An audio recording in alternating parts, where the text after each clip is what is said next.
Welcome to the CFG Gamecast episode number 229, a weekly podcast created by gamers and streamers alike to discuss the latest gaming topics from the previous week. We stream a new episode every weekend and release it on all podcast services. So do us a favor and show us some love by liking, following, commenting, or sharing on any of our social media and on our YouTube page, the CFG channel, or go to our main website, confreaksandgeeks.com, to not miss an episode. I am Mr. CFG Games, and with me today I have my awesome co-host Lex. What is going on, my cyborg? Hello, I'm getting ready for Star Trek convention, and Davis, before he started, said, "Oh, you should have told me. I could have gotten new press credentials."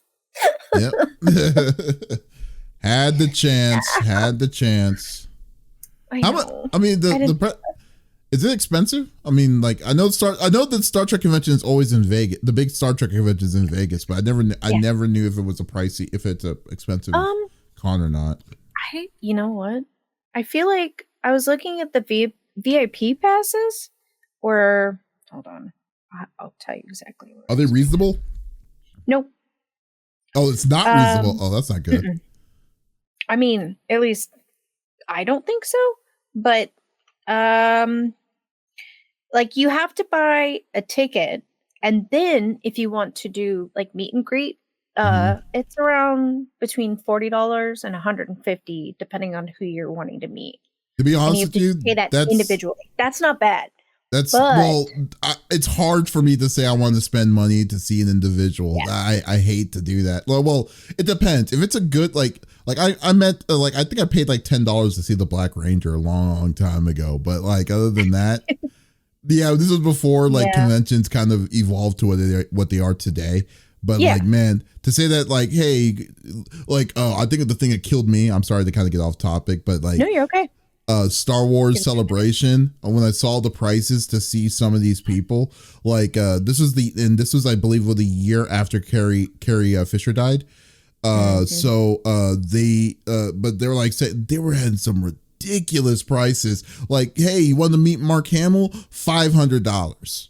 Take a photo with Mark Hamill, $500. And the scariest thing, that wasn't the most expensive one. The most expensive one was the lead character from Rogue One. And I'm like, Rogue One? So over the OGs? Anyways, I'm sorry, I digress. But what were you saying? It's okay. So and this includes like a dinner, a dance party, the captain's chair admission package. You get reserved seats. You get to go to the gala on Saturday. You get to go to the dance party, limited edition collector's coin, a Trek treat card. It's got like free gifts and stuff in the Roddenberry exhibit hall, pre-registration, color band, blah blah blah. Right, $619. That's not too bad. I was gonna pay more to go to Supernatural Con. Supernatural Con is a con, dude. Like they are there. I mean, not like saying any cons are there to not make money, but Supernatural cons are they don't do press over there, and I wouldn't, even if they did, I wouldn't do it because of how they're structured. But like, it's just they're like, it's so ridiculous of what they do. Well, the charges that they do for those to do simple things. It's like think of a con that's totally microtransactional, completely microtransactional. So just to go on Sunday, per ticket is like $110, which isn't bad. No, it's not bad. Too bad. One day for $110, so yeah, it's not bad. And I'm expecting to spend like maybe $1,000 because I want the jacket. What jacket? I will show you when I get it. Oh, you're talking about the Strange New Worlds. Is anyone from Strange New Worlds going to be there? That's what we're going to go see tomorrow. I don't see all Strange New Worlds cast. I'm looking at the list, and then they don't have the cast listed. Hold on. Hold your titties. Okay. But anyways. No. Sunday, Strange New World cast part 1, 9:45, Dr. Mbanga, Christine Chappell, Christina Chong, who plays Noonien Singh, Erica Ortega's Hammer. Okay. Sam Kirk. Then 10:45, part 2 is Captain Pike. Oh, Rebecca Romaine, Ethan Peck, Carol Kane. Oh, I can't wait to meet her. The lady who plays Uhura, I don't want to, Celia. And then Captain Marie Bartel. Yeah. Oh, wow. So they don't even put, so they're just there and probably just for the, people. It just sounds like they're there for just the panel and that's it, but they're not doing any of the, the meet and They do meet and greets after. So panel first, then they do meet and greets, and then panel 2, and then if they haven't gotten through the first meet and greets, they pause them for panel 2, and then meet and greets at different times.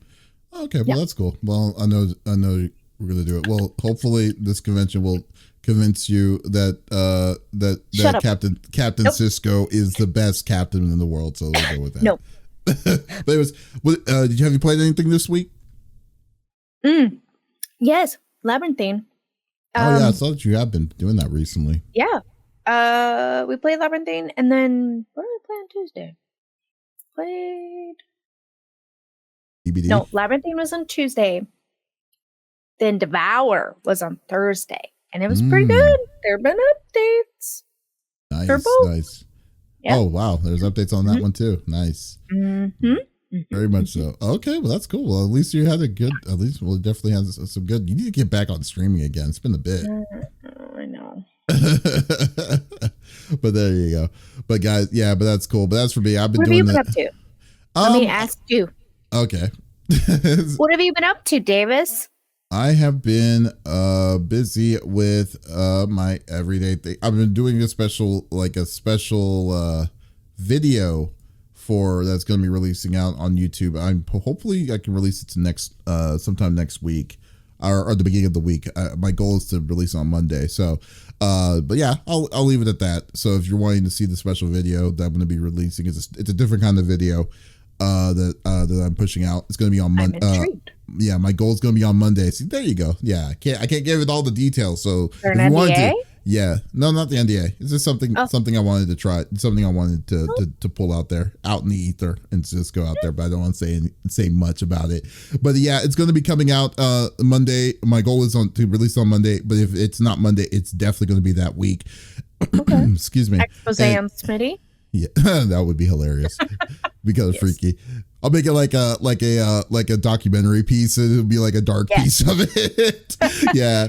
But yeah, it's going to be, but if y'all are interested, go follow us on our on the YouTube page, the CFG on YouTube, and definitely don't miss out. It's a good one. It's just a one that I've been kind of struggling on for wanted to release for a long time. So, but I've decided, just suck it up and do it. But other than that, I've been playing a lot of Marvel Rivals as well. Man, Marvel Rivals is just such a good game. I've just been enjoying it so much, like so many different characters. It's this game is exactly what Overwatch should have been. It's just been so good. Like from when I was playing it. Especially since the arena kind of game isn't the kind of game I usually like to play, but the learning curve is so simple to kind of get to a point where I didn't feel frustrated. But it's just so cool to with the characters and stuff. And then they added 2 characters in the middle of the beta, which is even cooler too. So yeah. So yeah, they added Thor and Jeff the land shark, and and he's nice.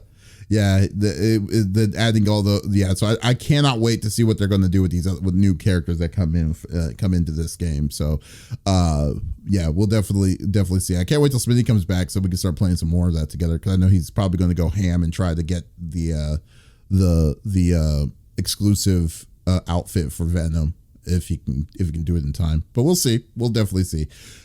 But anyways, I know y'all don't want to be talking about some more Marvel Rivals and figuring out what my secret video I'm creating on YouTube on the CFG. Ooh, that's a nice plug. So guys, but let's go through the normal rigmarole that we like to do each and every week. So each of us chooses a topic of discussion in the world of video games that happened in the previous week. The topic would or could be a video game specifically itself, or something that happened in the video game industry. And we do not want to talk about it amongst ourselves. We want you, the listeners on Twitch, YouTube, and on Kick, to be a part of the conversation as always. So if there is something that you're wanting to add or chime in or wanting to ask about, by all means, just type it inside the chat. We would love to talk about it with you and everybody there, and we will go from there. So I will go first because I'm not going to go. Excuse me. I'm not going to be crossing hairs, but this one really hits home, and it really hurts to even think about. So so I'm going to be talking about a terrible thing that happened yesterday, and it's about GameStop doing something that the writing was on the wall for a while. I'm surprised it took them this long, but it's finally official. Game Informer, which was the longest running gaming magazine in the US, has now officially shut down. I believe it lasted over 30 years in its run. So it lasted longer than Nintendo Power, which is amazing to me to even think about. But yeah, so Game Informer is one, like the whole process of it was a mess, and I'm going to read an article because the best way to do it is to read someone else's article, and I'm getting it from Ethan Gatch from Kotaku. So Game Informer, the longest running gaming magazine in the US, is officially dead, and GameStop killed it. It began publishing in 1991 and has been one of the last remaining physical gaming magazines in the world, with cover stories that continue to share deep dives and exclusive interviews on the biggest games coming out, from Final Fantasy VII Rebirth to Star Wars Outlaws No More. Staff of the magazine, which also publishes a website, weekly podcasts, and online video documentaries about game studios and developers, were all called into a meeting on Friday with the parent company GameStop's VP of HR itself. In it, they were told the publication was closing immediately. They were all laid off and would begin receiving severance terms. At least one staffer was in the middle of a work trip when the team was told. Can you imagine that? You're you're on the plane, you're assigned to do something, but then when you land or you're doing it, then you realize that your company doesn't exist anymore. That's crazy. How do you get home? I'm sure they're gonna flip. I'm sure they're gonna flip the bill. Lack of it's terrible. So continuing on, the sudden closure of Game Informer means the issue number 367, the outlet's Dragon Age: The Veilguard cover story, will be its last. The entire website has been taken offline as well. The Game Informer Twitter account posted the following statement online today, but sources tell Kotaku it was not written by anyone on the team, which was still the process of making sure everyone on staff was informed about the news. First off, I call bullshit on this, because what I think personally, what they do, because like what they would do in this kind of term, because the way that they got fired, there's no way in hell that they're going to be making a very, clear, precise message saying, oh, thank you, we were honored to be working with this company and stuff like that. They would be like, I'm going to set this building on fire and I will destroy everything that this company is for. So anyways, let's see. Let me just see what it says here. What the whole thing says. The quote says, after 33 thrilling years of bringing you the latest news, reviews, and insights from the ever-evolving world of gaming, it is with a heavy heart that we announce the closure of Game Informer. From the early days of pixelated adventures to today's immersive virtual realm, we've been honored to share the incredible journey with you, our loyal readers. While our presses may stop, the passion for gaming that we've cultivated together will continue to live on. Thank you for being part of our epic quest, and may our own gaming adventures never end. Okay, yeah. I'm calling shenanigans. There's no way that these people really feel that way. I would be like, I would be so salty right now. Oh, I'm sorry. Were you gonna say something? Yeah, no. So would I. But think about it from this perspective. If they said something along the lines of, I'm going to burn this building down, the lack of professionalism on their part would be taken into consideration for whatever they go on to next. You know what I mean? So I get it. It's bittersweet either but it way. It wasn't even. Yeah, but it wasn't even. I'm just saying that they said the claim of this like thank you isn't genuine at all, because it's not even from the staff. It's probably from the HR department of GameStop that did it. That's all I'm saying. I'm not saying I'm not saying that they should let them do it, because no, I sure as hell wouldn't do it either. I would have exactly. I would be like but to say that for a favor after firing me? No. Yeah.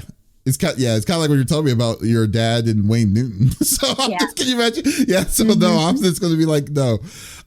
So look, continuing on, and it was funny that you mentioned that. And it's funny. This is a funny part. A frustrating turn of events, especially considering we were about 70% done with the next issue, and it was going to have a great cover. Tweeted Game Informer magazine content director Kyle Hilliard after they broke the news. This is what he said, quote, "I'm furious about the end of Game Informer." This is another quote. Sorry, this is guy Ben Hansen. He says that it was an incredible 33-year run, and then GameStop pumps out this phony, empty farewell message. I'd bet money on it. It was written by AI. Fuck you, GameStop, and a big fuck you to Ryan Cohen. Ryan Cohen is the CEO of GameStop themselves. So, but Ryan Cohen is a shady individual though too. Question. Yeah. Why? So how are they connected? Did I not know that these two companies were connected? Yeah, they've always been connected. So like Game Informer was created by GameStop. For a long time, and that was the publishing arm of what for a long time. That's why when you went to GameStop, and then they always offer here you go, here's our magazine, and stuff like that. I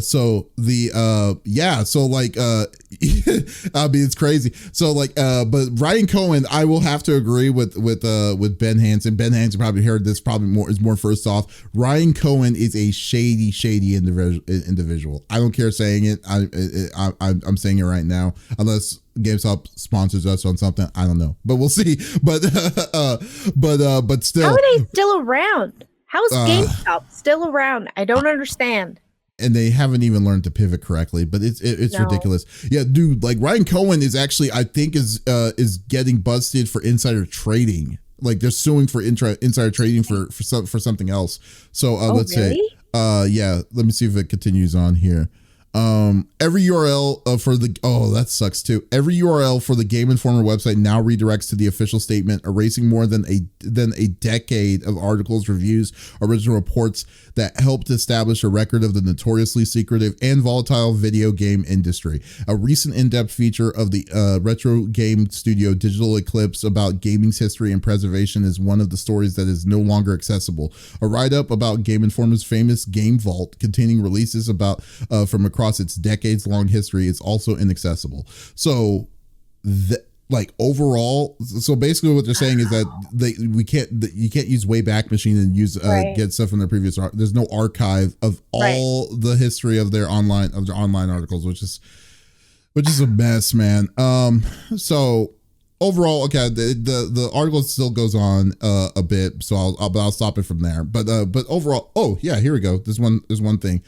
Game Informer's closure comes as GameStop CEO Ryan Cohen continues shitposting about the 2024 election.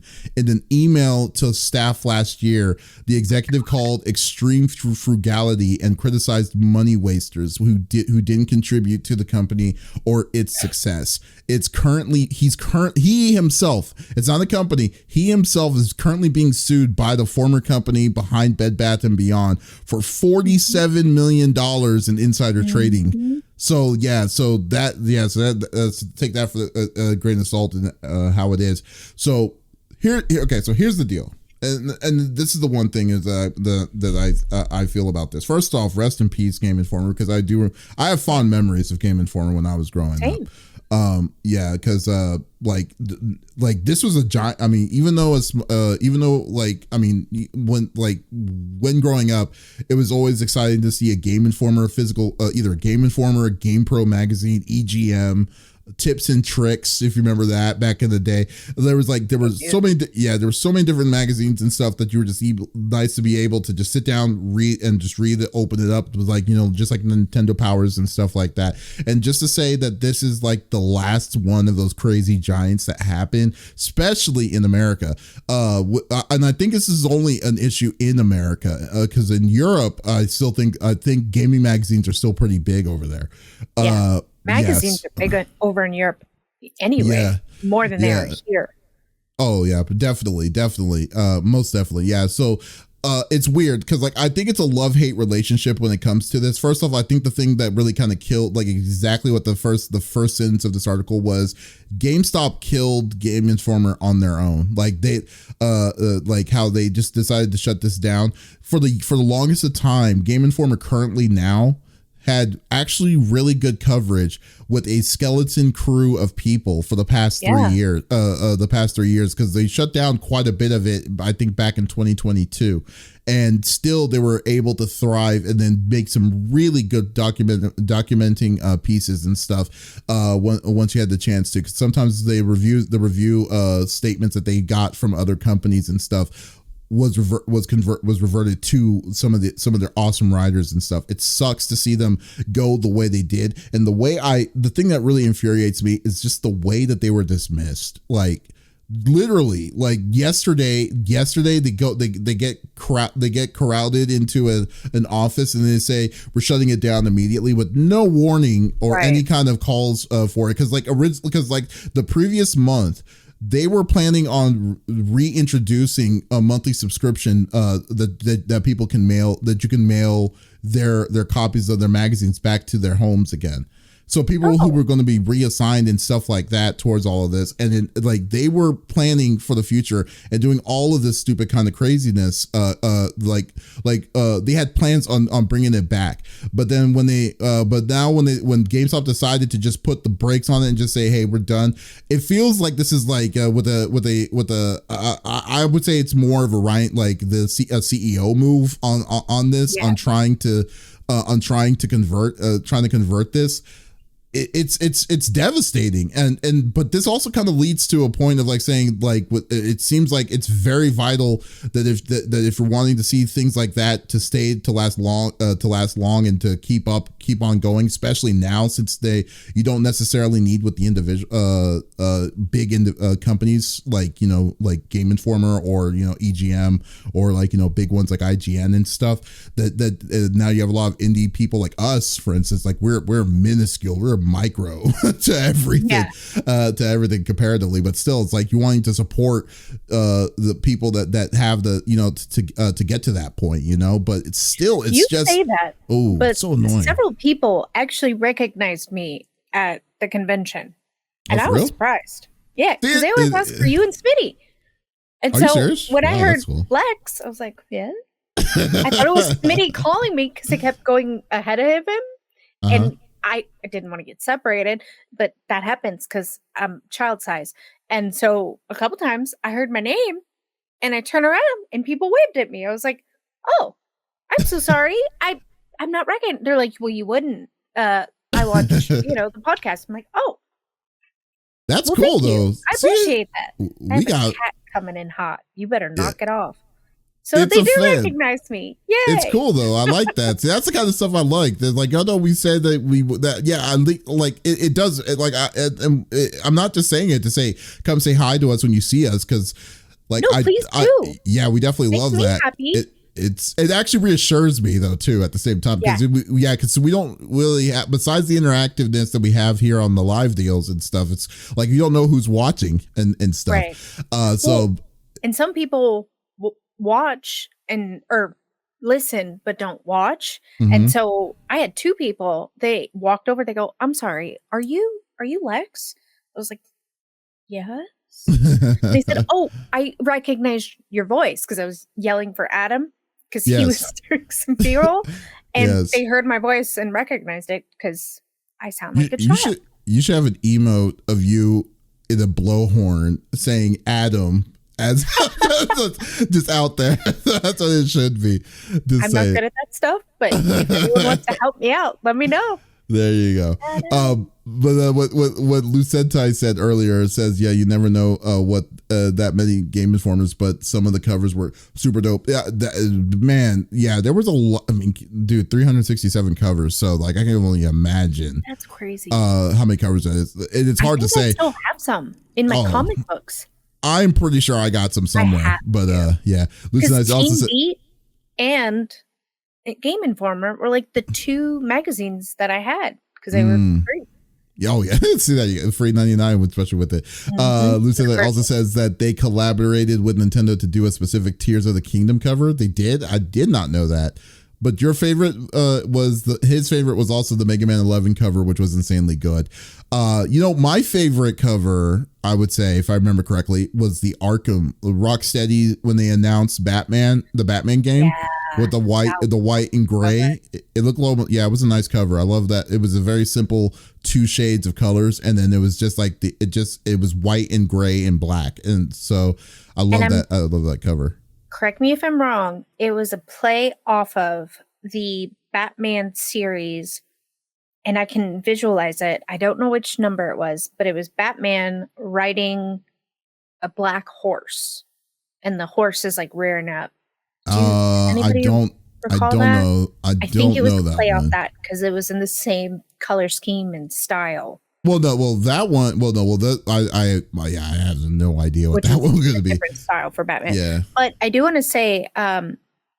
SNK. Oh, okay, cool. When you were talking, and you were saying that you felt he was doing it to reallocate funds, he agreed that it was absolutely cutting costs so that Mr. CEO can go to court.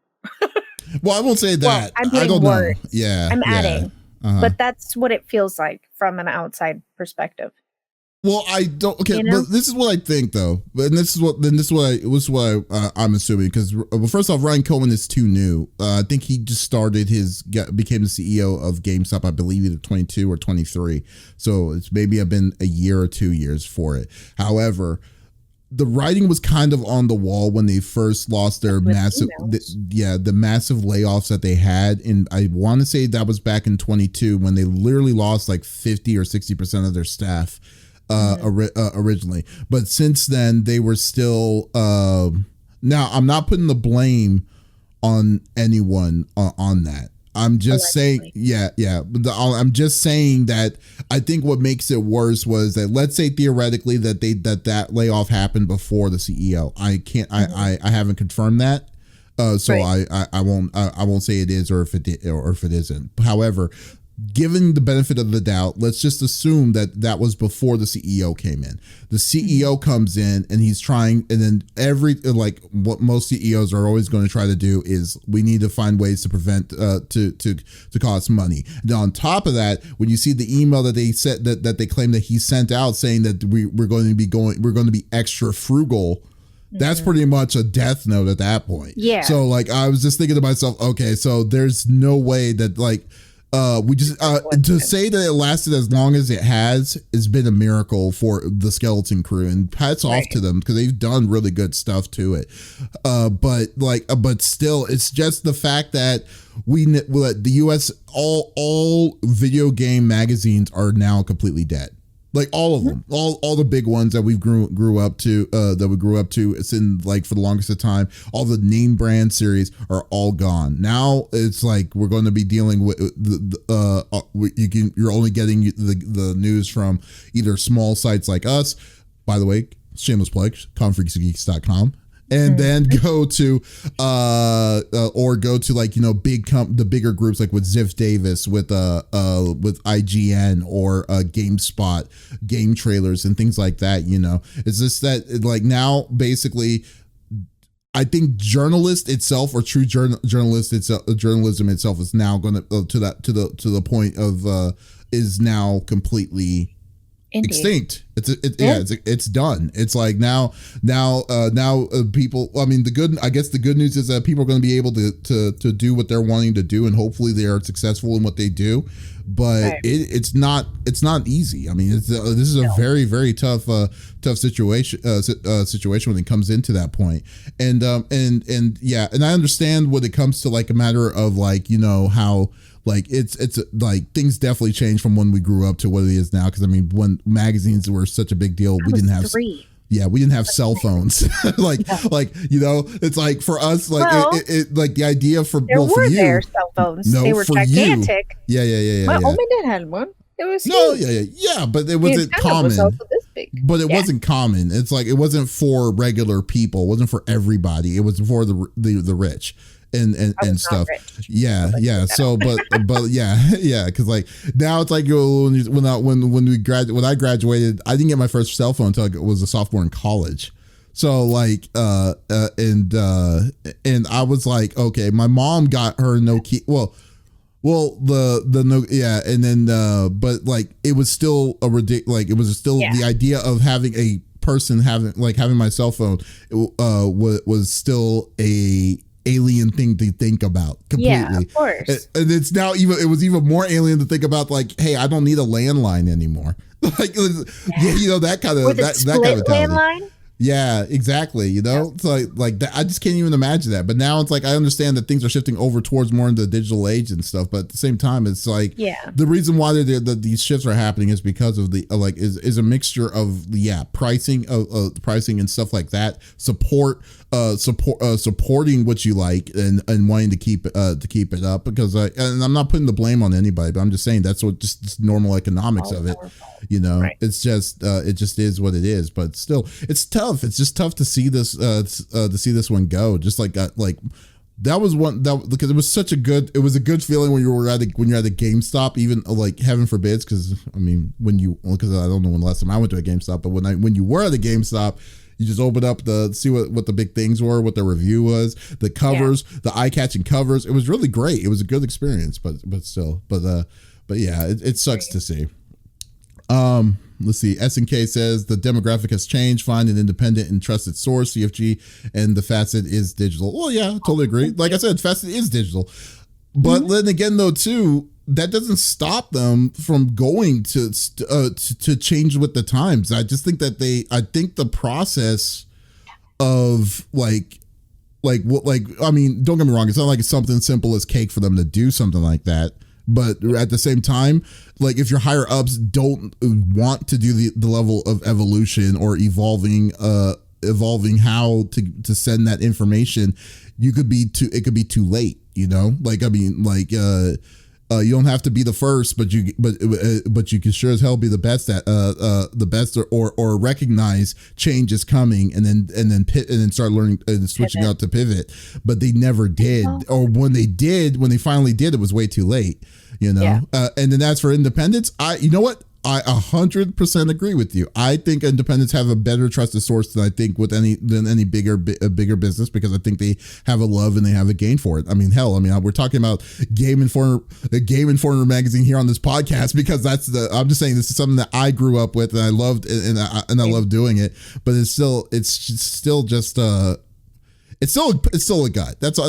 It's still a punch in the gut, and it's showing that I'm old too. So there you go. Well, what's crazy is I never put 2 and 2 together that Game Informer was a part of that company. I just thought, oh, well, with a purchase, I get a free magazine.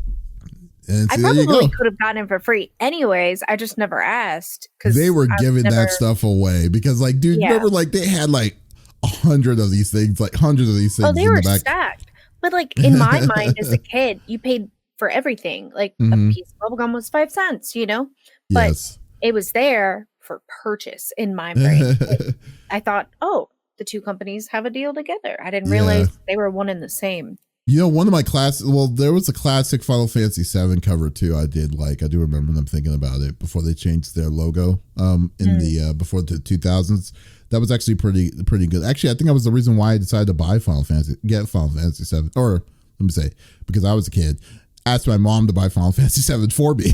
But it was it was definitely a good experience. But like I said, rest in peace, Game Informer, and hopefully, I wish any of the people, any of the folks that got affected by this the best, and hopefully they get on their feet as soon as possible from this, because.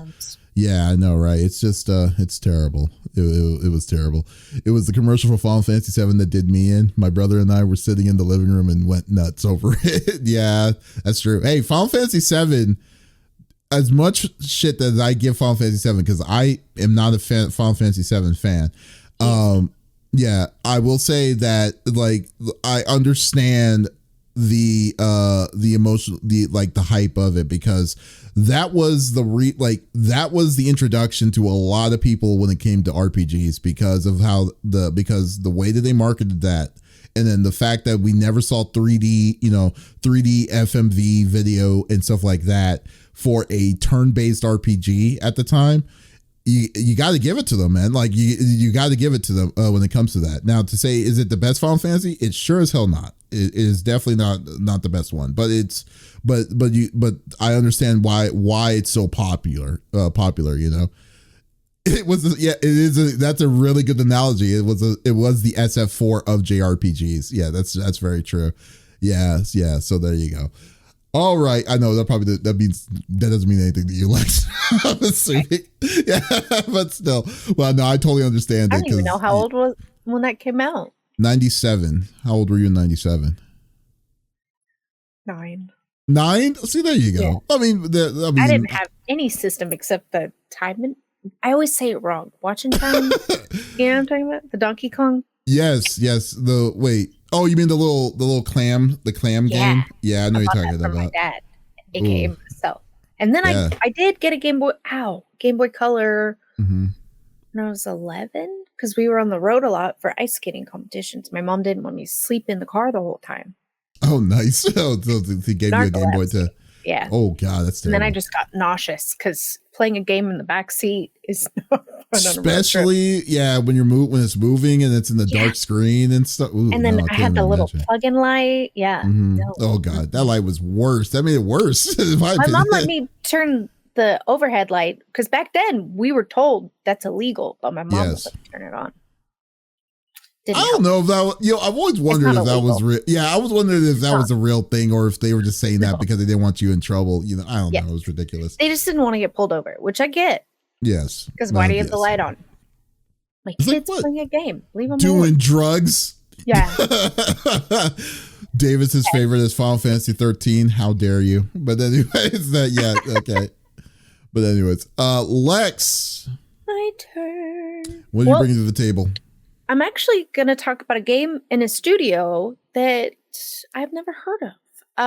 For Happy Studio. They've only put out one other game, and it is called Cube, I believe.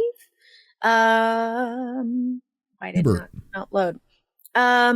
It's called Cube.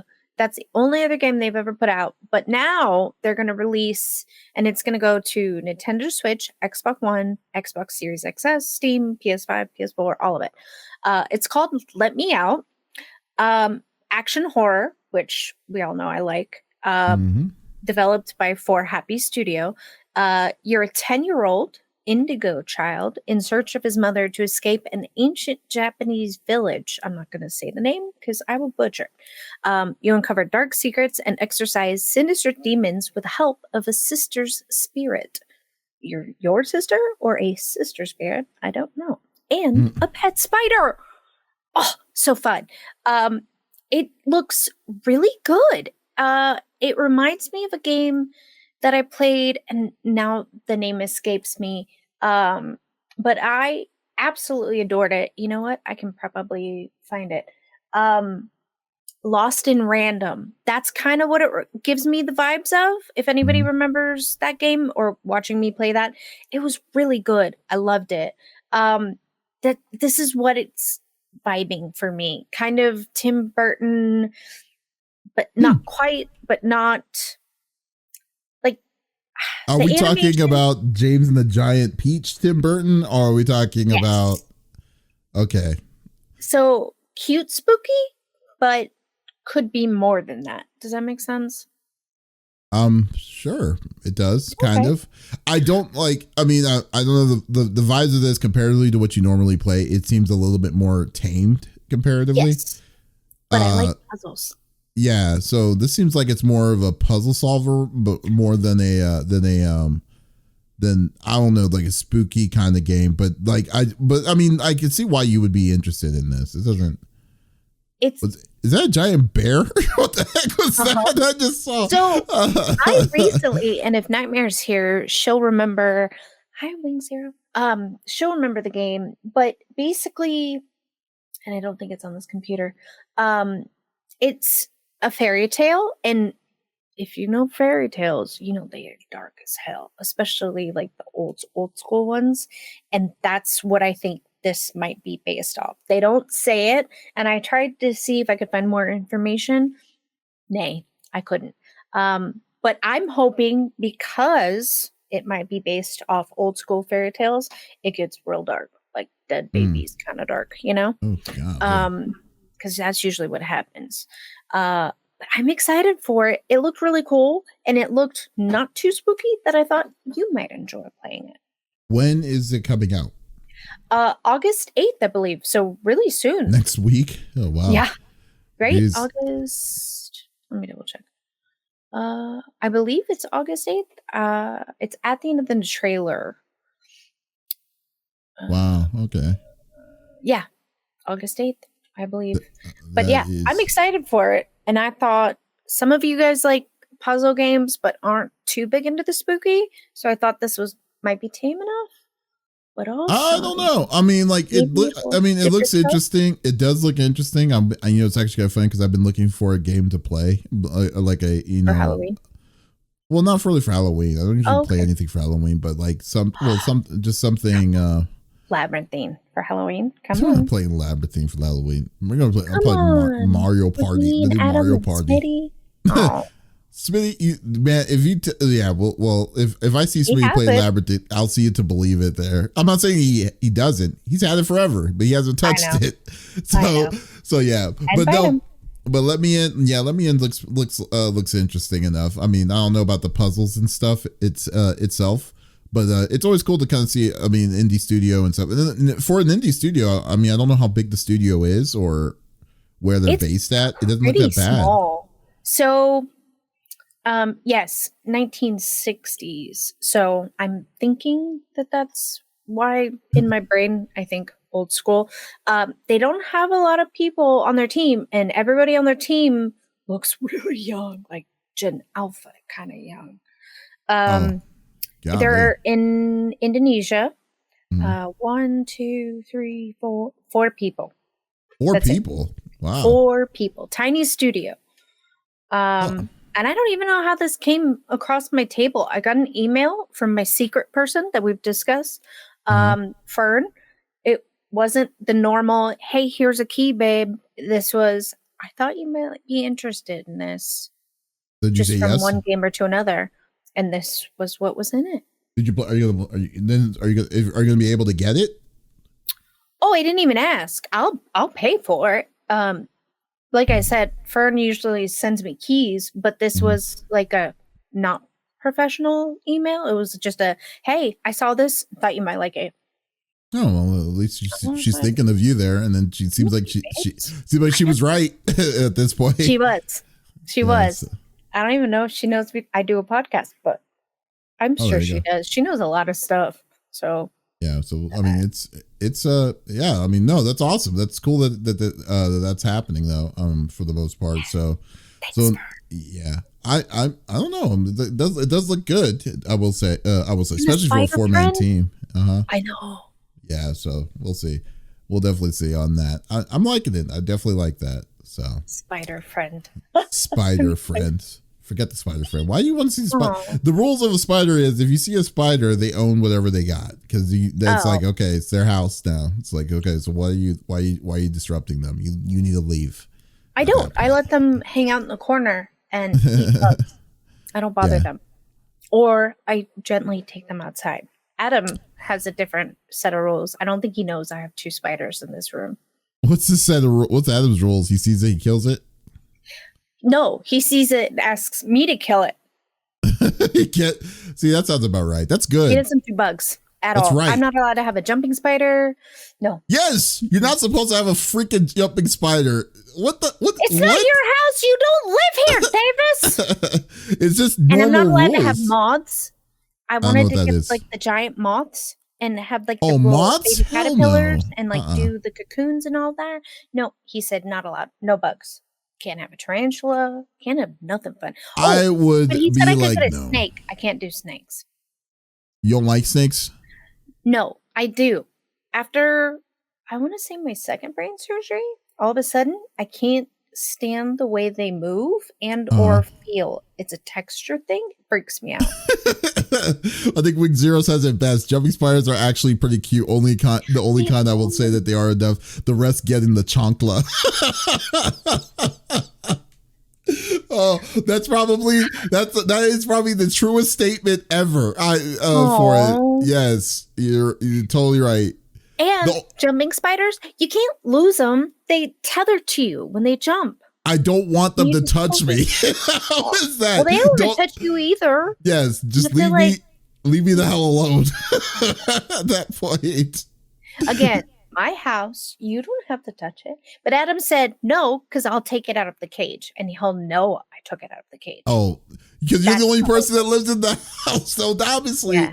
He's like, I know you won't get it and not touch it. You will, and you'll take it out. I was like, of course I will. It's my pet. He's terrible. My friend. I know. Terrible. But anyways, it's all good. Oh, no. The chancla, though. No, you don't want to mess with the chancla, I will say. Just get a piece of paper and a cup. Put them outside. They're good for the environment.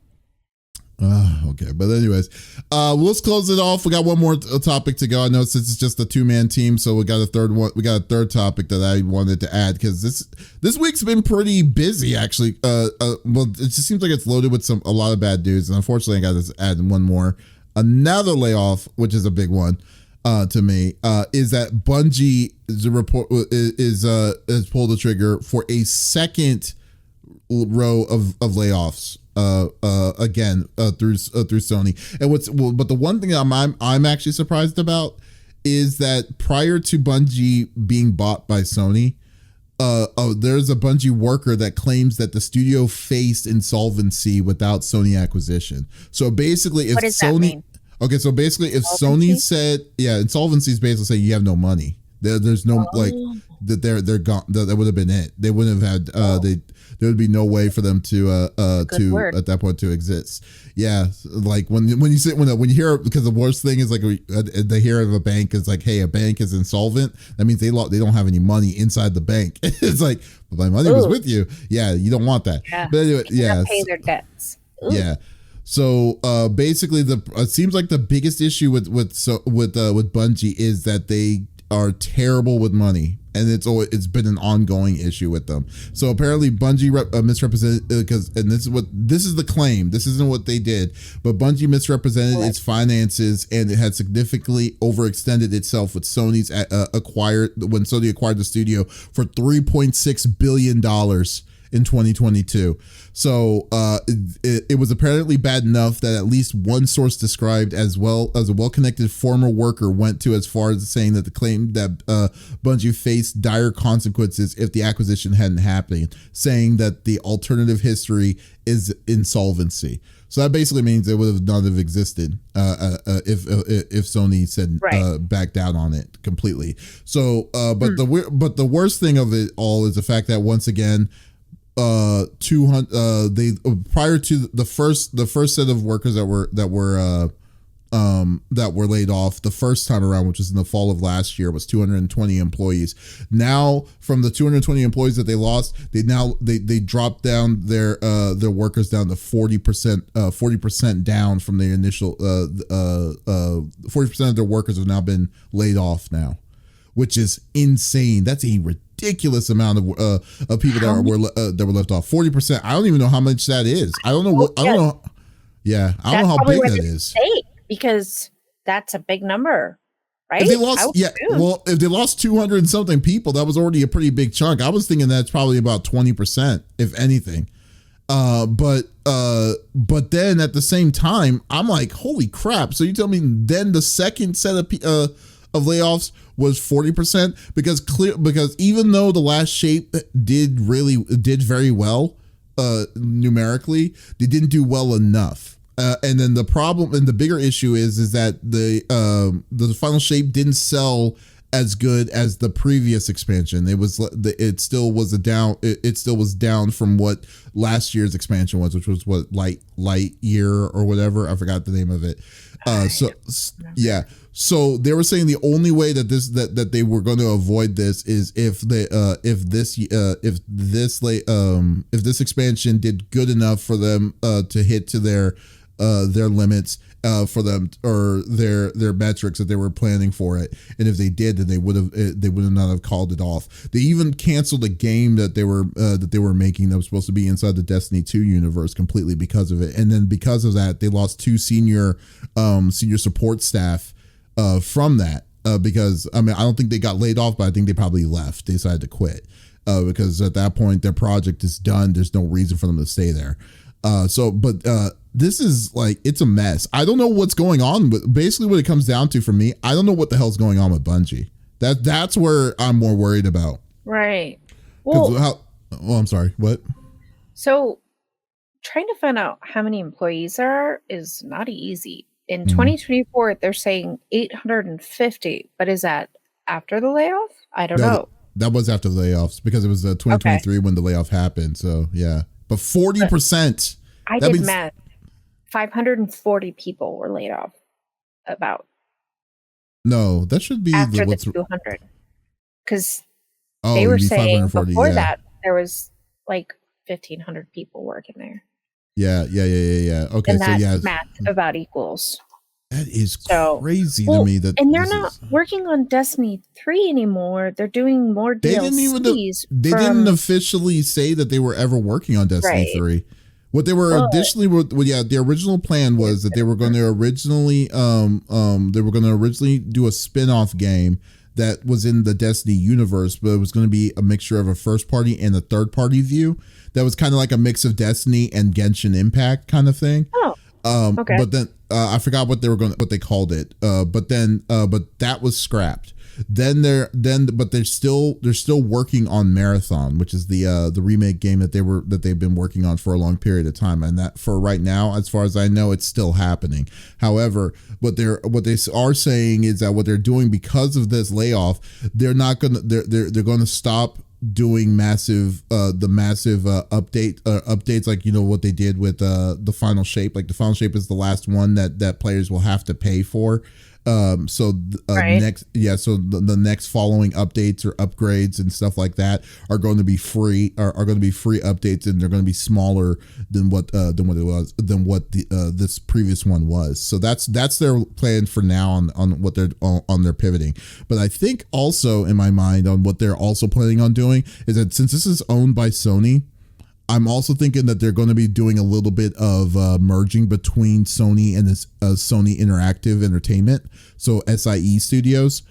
So there could be a mixture of a little bit of an overlap as well at the same time. So, but now the real question is it going to are they still going to be staying around as Bungie, or are they going to is this going to be like is this their slow dying process for them to slowly merge and become consolidate and become SIE, that kind of thing? Yeah, I don't know. Interesting. Yeah. So I mean, I just it's so sad to see this, man. I'm just like, man, this is it feels like it still feels like the Band-Aid is still hasn't solved, like for the gaming industry. It just hasn't slowed any of the bleeding for layoffs, man. It feels like it's worse than it was this year than it was last year. Yeah. When it comes to this, it's just it does. And we're halfway through the year? Yeah, we're now halfway. Mm-hmm. That's not good.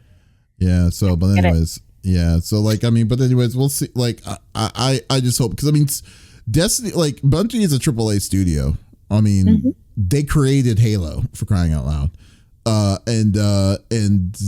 With Destiny as their second project, they've been fairly successful. For the Halo series, for the Destiny series, it's been about 10 years, 7 years for Destiny 2.